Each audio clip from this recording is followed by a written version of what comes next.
আজকে আমি একটা খুব হেলদি একটা প্ল্যাটার রেডি করেছি লাঞ্চের জন্য। তো ভাবলাম তোমাদের সঙ্গে সেটা শেয়ার করি।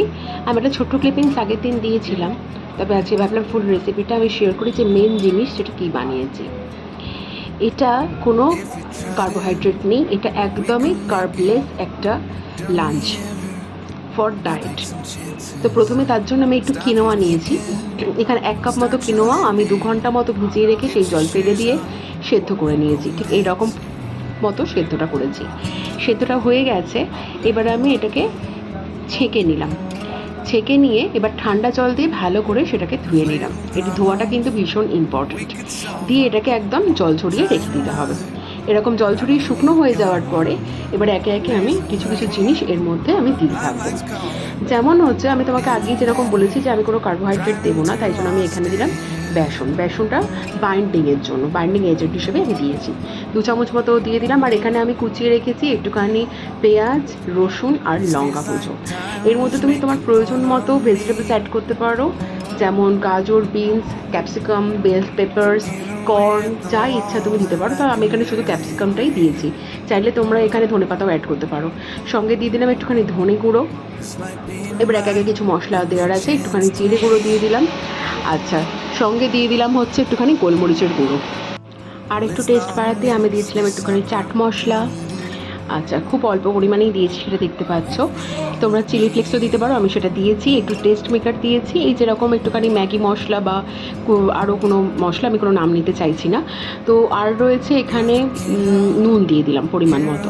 তো সেইগুলোকে দিয়ে এবার ভালো করে এটাকে মিক্স করে নিতে হবে। আচ্ছা, মিক্স করতে গিয়ে যদি তোমাদের মনে হয় যে একটু বেশি নরম হয়ে গেছে বা কিছু, সেক্ষেত্রে আরেকটু বেসন তোমরা এখানে ইউজ করতে পারো। ডোটা দেখতেই পাচ্ছ কীরকম হয়েছে দেখতে। এরপরে একটা ফ্রাইং প্যানে অল্প একটুখানি ঘি আর সঙ্গে অল্প একটু তেল, ঠিক ততটুকুই তেল দেবো যাতে ঘিটা উবে না যায়, সেইটুকুনি দিয়ে এটা টোটালটা 1 চামচ মতোই আছে। এবার এই জিনিসটাকে, একটা ডোটাকে ভালো করে গোল করে খানিকটা ওই এরকম একটা চ্যাপ্টা মতো একটা শেপ দিয়ে সেটাকে এবার কাবাবের মতো শেপ করে সেটাকে এবার আমরা প্যানের মধ্যে শ্যালো ফ্রাই করবো। খানিকটা সেঁকা মতো হবে জিনিসটা। তো একে একে আমরা এগুলোকে দিয়ে দিলাম, এবং এই সময়তে কিন্তু অবশ্যই ফ্লেমটা মিডিয়ামে রাখতে হবে। মিডিয়াম টু হাই এরকম ফ্লেম রেখেই কিন্তু জিনিসটাকে করতে হবে।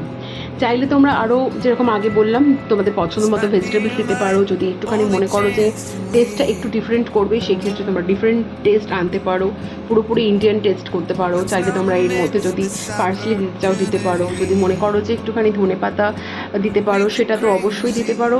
আবার যদি চাও, মনে করো যে একটুখানি আমি কাসুরি মেথি দেবো, সেটাও ইউজ করতে পারো। তো আমাদের 2 পিস দেখো এইরকম ভাজা ভাজা হয়ে গেছে, তো আমরা তুলে নিলাম। যেহেতু প্ল্যাটার ইউজ করবো, তাই আমি এখানে কিছু প্রোটিন ইউজ করবো।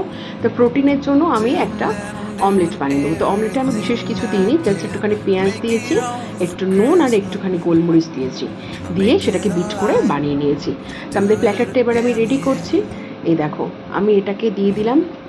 আমি এটাকে বলবো যে কিনোয়ার কোফতা, বা তোমরা অন্য কিছু বলতে পারো, বা কিনোয়া কাবাব, ওটা বেটার। কিনোয়া কাবাবের সঙ্গে আমি নিয়েছি একটুখানি স্যালাড, যেটা কিনা বানানো হয়েছে একটু শসা, একটু স্প্রাউটেড ছোলা আর একটুখানি পেঁয়াজ দিয়ে, আর একটুখানি নুন আর লেবুর রস অবশ্যই দিয়েছিলাম তাতে।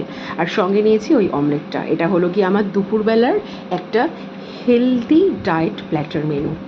তোমাদের ঠিক কেমন লাগলো অবশ্যই আমাকে জানিও, আর এটা বাড়িতে অবশ্যই ট্রাই করো, আর আমাকে অবশ্যই জানিও কেমন হয়েছে।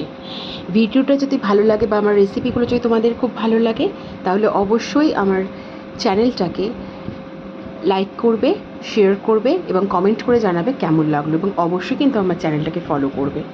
তো আজকের মতো এইটুকুই থাকলো, পরের দিন আবার আসবো একটা নতুন রেসিপি নিয়ে। টাটা।